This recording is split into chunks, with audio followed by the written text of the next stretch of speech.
Okay, thank you everybody for making the time to be here today. We're delighted to announce the appointment of Matthew Pavlich as the Sydney Swans Chief Executive. The search began when Tom Harley was appointed as Chief Operating Officer of the AFL some 6 weeks ago, and we identified Matthew early in our search process as someone who exemplified the cultural standards, the background. Obviously his football career does not need me to go through it, but I will because I've memorised it. 8 times leading goal kicker at Fremantle. He was their captain for 9 seasons, 6 times their best and fairest, 6 times All-Australian, a member of the AFL Rules Committee, president of the AFLPA, and also an accomplished businessman, and he has a couple of degrees to boot. So we're delighted to have Matthew lead our great club and have great confidence that he and his family will add to our culture and our success going forward, and very proud to welcome Matthew to the club. Thank you very much, Andrew. Yeah, I'm happy to take some questions, but maybe just to retort from that, just wonderfully excited about this opportunity. A huge honour and an amazing thrill to be thrust into this. When I was approached, it was a little left field, but I was really excited to go through the process and also very excited to take this on. I feel like I got drafted 25 years ago, and I've been preparing for something like this by virtue of playing for a long time, going to university, going into business, transitioning into that as well as media. And so whilst it's a big role and it's quite humbling, I feel really ready and prepared for this as well as I can be, all knowing that there's a lot to learn as Tom transitions over to the AFL and I transition in, but really confident and lucky to have Tom lead the club over the last decade or so, and really excited to meet everyone and get to work. Congratulations. I guess you touched on it a bit there, but how long have you been thinking about a career change like this, which is quite stark, I guess, and how well prepared do you feel for it?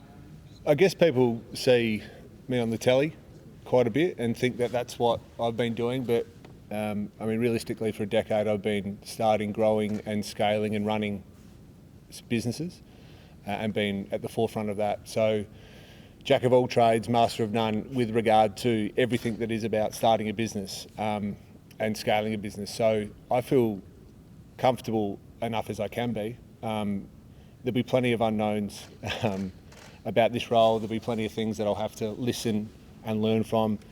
And I said to the staff earlier, you know, the IP, the expertise and the knowledge that is in that room, I'm just going to have to absorb.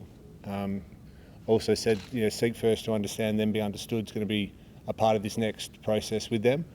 And that's the beauty of a footy club. That's the beauty of the people that we have here at the Swans, is that the culture's strong.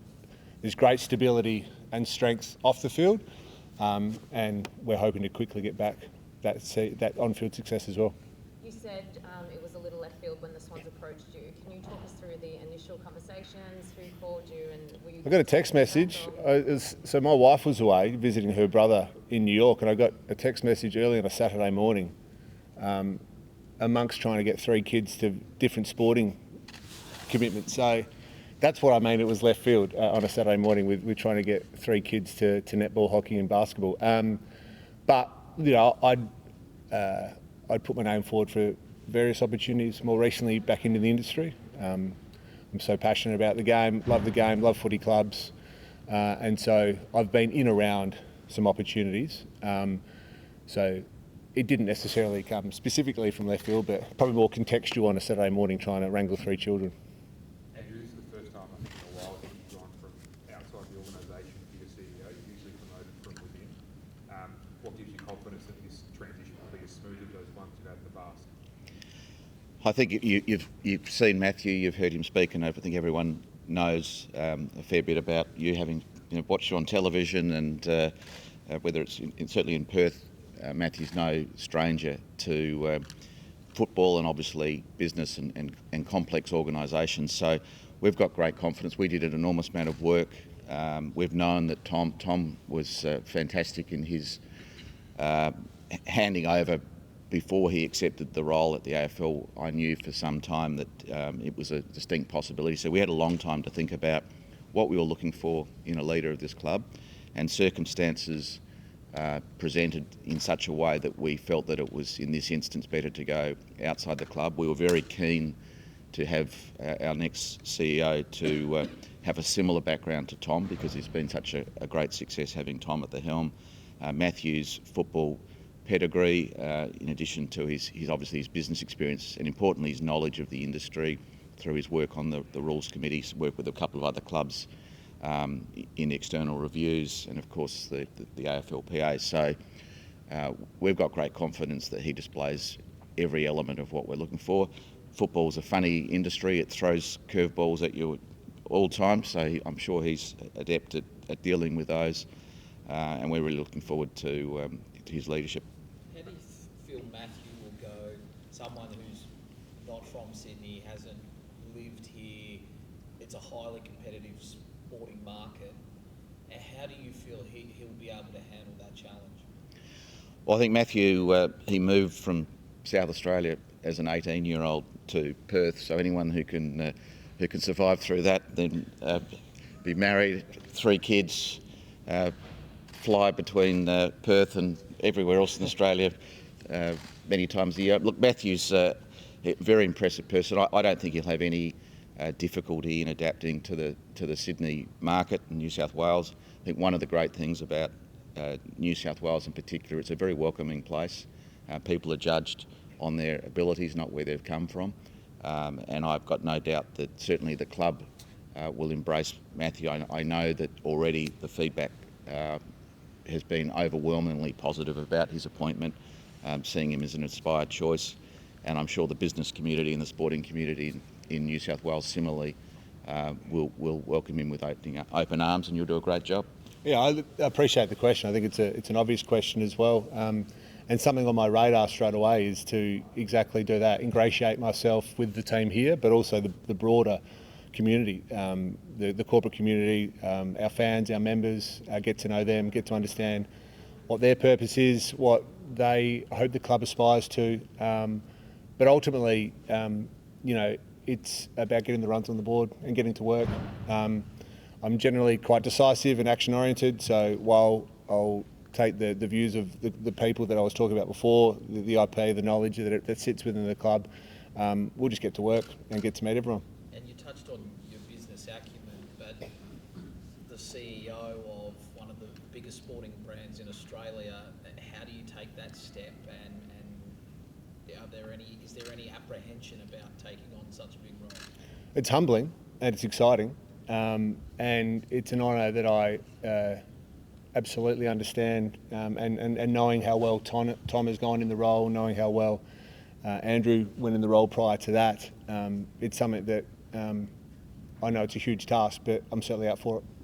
Mate, do you feel like you've got your head around how different footy is in Sydney in particular compared to where you've experienced previously with growing up and then well, I can empathise that coming from 2 non-Victorian states in South Australia and WA, that we share that in common, which I think is a good start.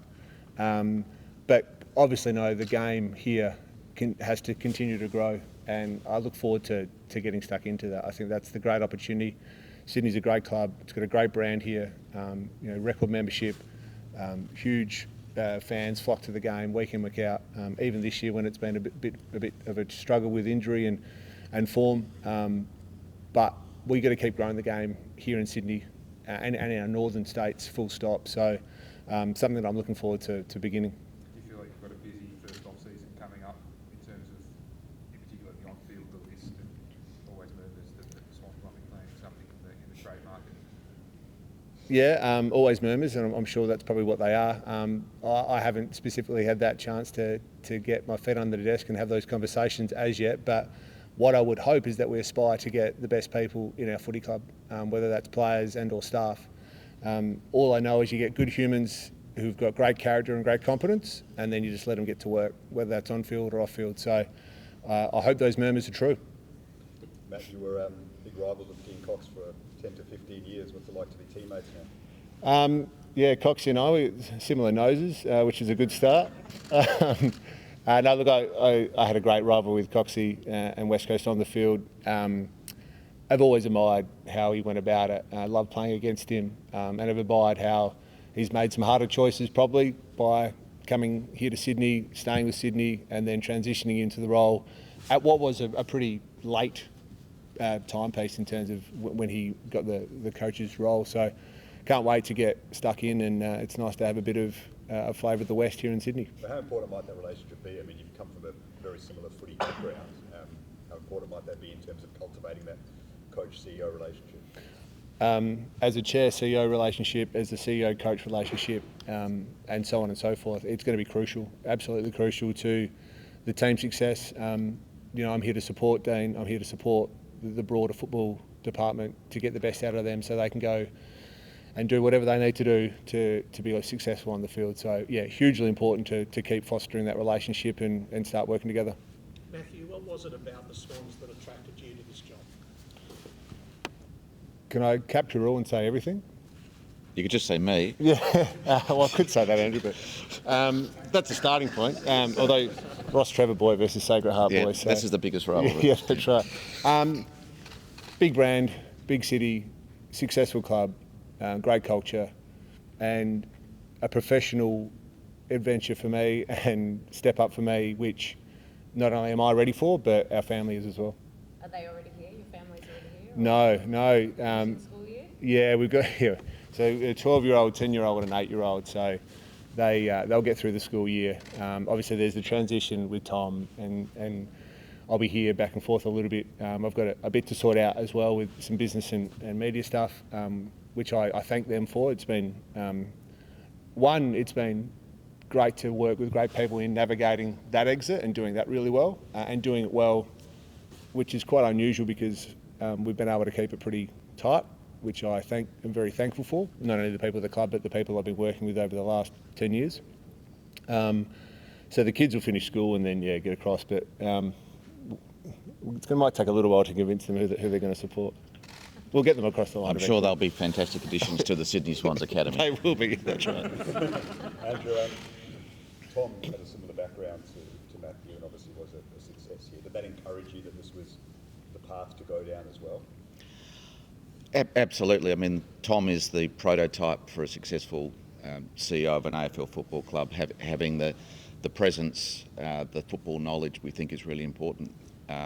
And Matthew's obviously come from a great club in Fremantle where he spent his football life. Tom, obviously Geelong, which is highly successful. So I think the training that they've had, which has been similar.